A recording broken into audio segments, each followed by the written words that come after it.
Assalamualaikum warahmatullahi wabarakatuh. Halo sahabat Araniri TV, buat kalian mahasiswa UIN Araniri dan Unsyah, juga masyarakat sekitar, pastinya sudah tidak asing lagi nih kita lagi di mana. Yaps, sekarang kita sedang berada di perkarangan kampus Unsyah atau yang sering disebut gelanggang USK.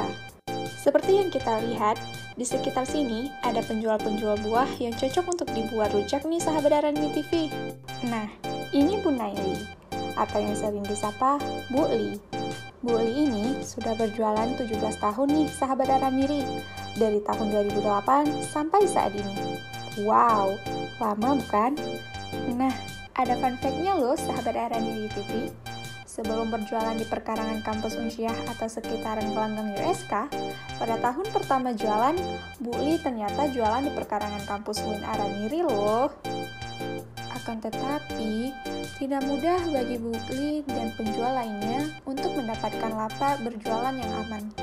Banyak sekali hambatan dan rintangan yang beliau hadapi, mulai dari larangan lapak berjualan sampai dikejar Satpol PP. Namun, itu tidak menjadi hambatan untuk Bu Li dan penjual lainnya dalam mencari nafkah sehari-hari. Dengan penghasilan 100-200 ribu per hari, membuat semua pedagang di sini sangat bersyukur atas pendapatan tersebut. Wow, sangat menginspirasi bukan? Nah, buah-buah yang dijual ini tidak hanya cocok untuk dijadikan rujak, akan tetapi bisa dijadikan untuk obat-obatan nih, sahabat Araniri TV. Contohnya seperti mentimun ini. Mentimun mempunyai banyak khasiat dalam tubuh.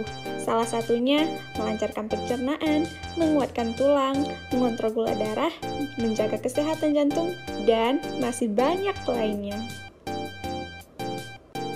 Oh iya, sahabat Araniri TV udah pada tahu belum? Kalau sebenarnya penjual-penjual buah di sini tuh bukan warga asli sekitar sini loh.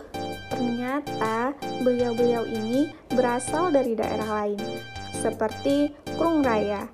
Nah, ada nggak dari sahabat Araniri TV yang dari Krung Raya nih? So, sahabat Araniri TV, itulah beberapa fakta dan cerita singkat dari penjual dan Bu Naili. Semoga cerita tersebut dapat menginspirasi sahabat Araniri TV dimanapun berada untuk terus giat dalam mencari rezeki dan pantang menyerah. Nah, jangan lupa mampir di dagangannya Bu Naili ya, atau yang disapa Bu Li. Sekian, wassalamualaikum warahmatullahi wabarakatuh.